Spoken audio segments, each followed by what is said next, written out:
L'honorable Mben Faye se prépare.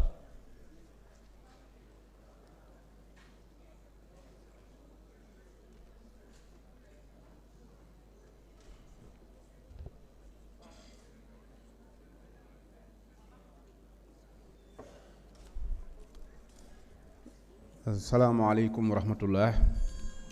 ñoo ngi lay nuyu monsieur le président di la ñaanal yàlla toogaay bi yàlla def ci barke te def ci ndam yu bari. di la nuyu monsieur le ministre Moussa Sarr di suñu kóllëre gu baax di la ñaanal yow itam ndam ak monsieur le ministre Bakary Sarr mi nga xam ne moom mooy suñu ministre ñun député yi di nuyu mbooleem collègue député. dégg ma may nag balaa may dugg ci thème bi Alaaji Malick Ndiaye ñu ngi lay nuyu bu baax sa toogaay boobu nga toog foofu xam nga léeg-léeg nit toog ci kaw foog na mi ngi ci kaw fekk mi ngi ci suuf léeg-léeg nekk nit toog ci suuf fekk ma nga ca kaw sans dépend rek ban bët la askan wi xoole sa toogaay boobu nga toog foofu yaa ngi ci kaw. Honorable député Cheikh Thioro Mbacké yow it jëf yi nga jëf ñun député yëpp ñoo ngi ciy kontaan parce que àddina ngor da cee bokk. Maître Moussa xam naa Michael Luther King la mu waxoon xaw naa ko mën a wax ndax bisub tey bi day niroog gént ci man ndax musuma foog ne ci àddina te li may wax nag président de la république opposition société civile ñoo ko bokk musuma gëm ne Sénégal dinañ ne dañuy wote assemblée nationale góor ak góor na loolu du fi amee ba noppi ne sénégalais yi génn leen ngeen xeex ak ñu koy bëgg a def musuma gëm ne Sénégal dana yegg foofu te gis naa ko tey musuma gëm ne ab société civile dinañ ne dañuy sécuriser ressources naturelles muy gaz pétrole or zircon ci Sénégal kenn dootu ko mën a sàcc ñu ne nañ gën xeex pour loolu dootu ma loolu du am man gëwuma woon loolu waaye maître Moussa je vous pose une seule question aujourd'hui man ñi gën a xam Bassirou Diomaye Faye ci Sénégal laa bokk mais mësuma yaakaar ne bu ngeen seetloo lu ne mën naa ko def chronique ci Diomaye mais du ma ko tuumaal sàcc mësuma yaakaar ne Diomaye xelam xalaat na randal alalu sénégalais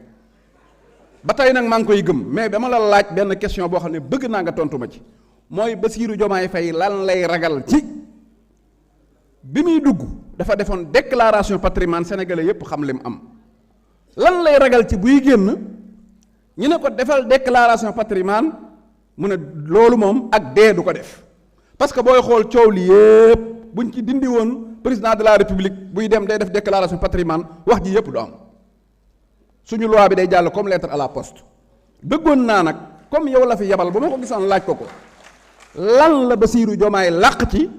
buy dellu di ñu dénk delloo suñuy bagage du ñu ko mën a visiter wax naa ko nag benn phrase booy dugg ñu fuyee la fuyee ba fuyee sa bagage yépp waaye booy génn kenn du la fuyee loolu Cap Manuel dong nga ko am waaye amut palais waaw loolu moom bu ko bëggee prison rek la am waaye dugg ci palais bi wax li nga yor te booy génn doo wax li nga yor loolu sénégalais yépp lank nañ ko référendum bi nga xamante ne nag xam naa ne ca la ñu jëm waaye dama lay laaj beneen question muy deuxième question ndax président de la république sañ naa woote référendum yoo xam ne moom ci boppam day campagne ànd ak opposition bi naan wote leen non xanaa googu gàcce moom président de la république du ko teg boppam ci àddina bi démb nag gis naa meeram boobu nee na président de la république amoon na yéene ci bàyyi politique waaye yéene jooju yéene ju rafet la woon waaye génn na ca ma ne ko romb na yéene ndax programme Pastef la woon dialogue la woon programme Diomaye président la woon avant projet la woon damaa gëm ne nag président boo xam ne ak doctrine bi nekk Pastef nga xam ne daanaka bi muy dugg ci politique ni parti politique yi di doxee moo ko neexul woon ak càcc gi nekk ci réew mi ak doole ji président de la république am ak injustice gi nekk ci réew mi loolu dong moo volonté woon Bassirou Diomaye ba mu dugg ci biir politique su fekkente ne nag benn maire ak benn daramaan boo xam ne tekki wuñ dara ñoo ko mën a dugal ci néeg te wëri ko ba mu génn ci lim nekkoon lépp kooku bu duggee ci loxoy occidentaux yii man wóoluwutuma Sénégal. président bu Mimi Touré mën a théorie ba génnee ci li la Pastef joxoon lépp kooku boo dajeek Macron ak Biden da nga leen jaay Sénégal. wasalaamaaleykum wa rahmatullahi wa barakatuh.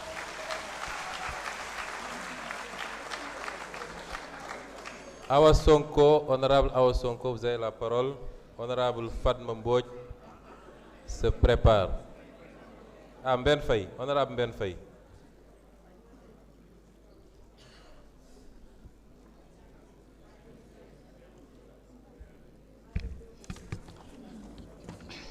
aouzubillahi mina sheytaani rajim bismillahi rahmaani rahim asalaamaaleykum monsieur le président ñu ngi lay nuyu bu baax monsieur les ministres ñu ngi leen di nuyu chers collègues monsieur les membres de l'administration parlementaire le public ñu ngi leen di nuyu bu baax bala may sore damay njëkk féliciter suñu collègues députés yi nga xamante ni ñoo porté proposition bu am de loi bu am solo bii nii waaye nag bala may dugg ci biir proposition de loi bi dafa am benn la superviseur de la coalition présidentielle fan yee dama ko seetaan ci télé mu ni Pastef dafa sàcc ab liir parce que suñu constitution bii maanaam daal ñoom ñoo ko ëmb ñoo ko wasit ñun ñu sàcc ko dama koy won ni ko ñoom seen liir dafa bari ay malformation bi mu yegsee constitution bii ñun Pastef ñoo ko concevoir ñoo ko mettre au monde cette proposition de loi li tax ma wax ko mooy bi ñu bindee président de la république bi mu santaanee ñu bindal ko projet de révision de la constitution bi mu ñëwee mu jox ko le premier ministre ak ses équipes ñu def lecture le premier ministre dafa dellu ci moom xamal ko ni ko liñ la indil fii xanaa liirul loo ko lii ñan ñoo la ko bindal yan kàngam ñoo ko bind parce que bokkul ak dara loo xamante ne luy renforcer la démocratie la waaye bokkul ak dara loo xamante ni dafa méngoo ak les engagements yi nga xamante ni ñoon Pastef jëloon nañ ko devant les Sénégalais parce que bu ñu fàttali nag dañoo fal sur la base d'un programme te ci biir programme boobu ñu am ay engagement yoo xam ne jëloon nañ ko ci waaye it dañu amoon ay assises yoo xamante ni amoon nañ ko fi ñu jëloon engagement ni ces conclusions là heure bu ñu ñëwee ci réew mi dinañ ko jël en compte ba tax na ñu teg moom son excellence le président de la république mu jox instruction l'ancien premier ministre actuel président de l'Assemblée nationale ni ko tegal comité de relecture boobu ay kàngami Pastef ñoo ci nekk ay experts de Pastef ñoo fi nekk ñoo produire ce document bi nga xamante ni ñëw taxaw ni constitution bii nañ ko voté parce que lu ni mel gëm nañ ni mosu fee am te lépp lu fi nekk ak ñun de suñu aqulaay taala xam nañ ni c'est pour défendre l'intérêt de la nation te ci biir constitution bi man dama jàpp ni cet projet de loi bu ñu sukkandikoo ci les articles 17 les articles 20 ñu xamante ni kat ni cette proposition de loi dafay protéger les familles dafay protéger les enfants dafay protéger les femmes ñu mën a wax ni kon constitution bi ñëw rek pour protéger institution bi parce que loolu ñun ñoo ko diggoon askan bi dañuy gën a renforcer les institutions dañuy gën a jouer ci li nga xamante ni moo di l'équilibre des pouvoirs ba tax na le président bi ñu ko falee bi mu yegsee lan la njëkk a wax damay démissionner ci sama poste de secrétaire général du parti pour mën a jël sama rôle de chef de l'État jouer ko comme nu mu waree mu tàqalikoo ak lépp lu nga xamante ni moo di poste politique kon tey ji mu ñëwee ba fii ñu dañu indil ay amendement pour renier ci loolu ñu waxoon ñun duñ ko nangu parce que nag dañu engagé woon devant le peuple sénégalais di wax rek ne li tax ñu war a voter encore ce projet de loi dafa am ay mérites yu bare yu nga xamante ne am na ko bi ci jiitu ci mérites yi mooy dañu wax ne dañuy renforcer la séparation des pouvoirs te loolu mu doon engagement bu nga xamante ni jëloon nañ ko muy benn renforcer la séparation des pouvoirs jël ki nga xamante ni moo di assemblée nationale ses prérogatives ñu gën ko dooleel ba nga xamante ni dinañu mën a def le contrôle de l'action du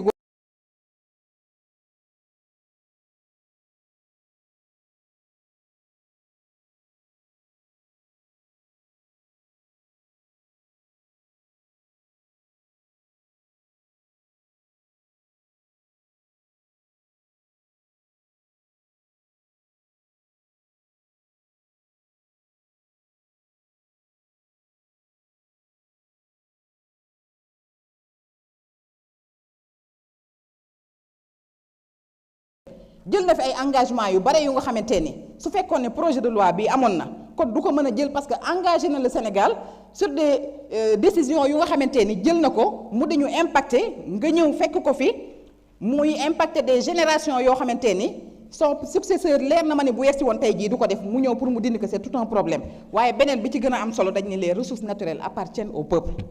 Le peuple sénégalais yàgg nañuy jooy ni am nañu or am nañu pétrole am nañu zircon pourtant ñu ngi bokk ci pays yi nga xamante ni ñoo gën a sous-développé pourtant des ministres des anciens ministres sont des milliardaires parce que contrat yooyu ñuy signé moom moo tax ba tey jii ñu am ay milliards denc ko rawale ko génne ko réew mi buñ nee assemblée day ko am contrôle ci bépp contrat minier bu nga xamante ni dafa war a am tey jii yaakaar naa ne loolu population bi dañ ko war a saluer parce que dafay garder li nga xamante ni moom moo di l'intérêt suprême de la nation moo di les biens du peuple sénégalais bi nga xamante ni peuple sénégalais ñoom ñoo ko moom ñu delluwaat ni dañuy préserver les ressources naturelles mu nekk le foncier appartient à l'État dootuñu nangu kenn ku jóg di brader suñu foncier di ko passeree comme nu mu la neexee kon boog chers citoyens chers collègues députés ñu ngi leen di ñaan ngeen voter ce projet de loi parce que xam nañ ne njariñ la amal askan bi merci. Merci honorable. La parole est à l'honorable Amadou Ba.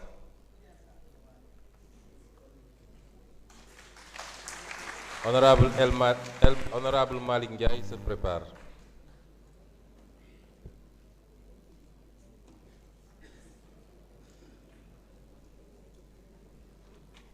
Auzubillahi minash shaytanir rajim. Bismillahir rahmanir rahim. Salatu wassalam ala rasulillah. Monsieur le Président, chers collègues, Monsieur le ministre de la Justice, ñu ngi lay nuyu di la féliciter di la ñaanal ci nomination bi yàlla yombal liggéey bi may leen ci ay succès rëy di nuyu mon frère et ami le ministre Bakary Sarr moom tamit di ko ñaanal comme tout le gouvernement yàlla may leen ndam ci liggéey bu bees bi ngeen sum. Monsieur le Président, chers collègues, je voudrais un peu revenir pour pas que les soubresauts de ce matin nous éloigne de l'essentiel qui est de présenter au peuple sénégalais l'essence même de cette révision constitutionnelle en ce jour solennel. Il ne s'agit pas d'un énième tripatouillage de la Constitution. Il s'agit d'un travail de fond qui est porté depuis plusieurs années par un parti politique, qui est un continuum des assises depuis 2001. Les assises CNRI 2013 et autres. Nous sommes arrivés aujourd'hui à un moment où l'ensemble des concertations possibles ont été réalisées, que le Conseil constitutionnel a donné son avis sur les avant-projets, que ce soit pour la révision, les partis politiques, le Conseil supérieur de la justice et ce qui va remplacer, en tout cas, l'organe qui va remplacer la Sénat, qui chargera d'organiser les élections. Il faut d'abord dire une chose, par rapport à la procédure et au processus, une fois que le Conseil constitutionnel s'est prononcé, que ces décisions s'imposent au pouvoir public et aux autorités juridictionnelles, on se demande quel peut être l'objet d'une nouvelle concertation. Sauf à remettre, bien sûr, la décision du Conseil constitutionnel. Ça, c'est la première chose. Sur le fond, il ne faut pas que nous nous éloignions de ce fond. Cette nouvelle révision constitutionnelle nous dit d'abord une chose essentielle par rapport aux événements politiques, par rapport aux violations graves des droits de l'homme. Il nous dit qu'il n'y a plus besoin de voter de loi d'amnistie ou des droits de grâce pour que ceux qui ont commis des violations graves des droits de l'homme, exercés contre des citoyens qui manifestent leurs droits politiques, qui manifestent leurs droits souverains, qu'aucune autorité politique ne puisse échapper à la justice de son pays parce qu'il y aura voté une loi d'amnistie ou des droits de grâce. Ça, c'est la première chose. L'autre chose, c'est une loi, révision constitutionnelle qui protège la famille et la société, qui protège le mariage et les droits de l'enfant, et qui donne une base juridique constitutionnelle à toutes les interdictions, notamment les sites internet et autres qui agressent notre société et ses valeurs. Qui peut être contre ces mesures? Qui peut être contre la mesure qui nous dit que désormais, pour aliéner les ressources naturelles, il faudra au préalable toute convention d'investissement concernant les ressources naturelles doivent passer à l'Assemblée nationale. Qui peut croire un seul instant que cette réforme a des soubassements politiques? Qui peut croire qu'une réforme qui nous dit que désormais le patrimoine foncier et les ressources naturelles sont dans la souveraineté permanente du peuple sénégalais et qu'ils vont passer les gouvernements et les régimes. Ça, ce sont des prescriptions qu'on veut nous faire passer par pertes et profits en mettant en avant les questions politiques. S'agissant de la déclaration de patrimoine, c'est l'obligation même de transparence dans la gestion. C'est ça qui fonde la légitimité des autorités. C'est une donne qu'on ne peut plus, sur laquelle on ne peut plus revenir en arrière. Qui peut nous dire combien va coûter cette réforme aux deniers publics? Quel droit va être enlevé à l'opposition? Il ne faut pas qu'on tombe dans les travers de l'opposition qui s'agite. Il faut voir, le combat est très clair. Et peut-être qu'un référendum pourra nous permettre de voir plus clair entre ceux qui sont pour que le passé continue à s'exercer sur le peuple sénégalais et ceux qui font pour que ces réformes entraînent du progrès pour le peuple, entraînent des progrès pour la Constitution et soient des moteurs de la démocratie et de l'état de droit. Par contre, il ne faut pas faire du référendum un dilatoire. Qui dit référendum dit date pour ce référendum. Nous espérons que si cette réforme est adoptée aujourd'hui, que le président mette tout ça en référendum dans les plus brefs délais. Je vous remercie.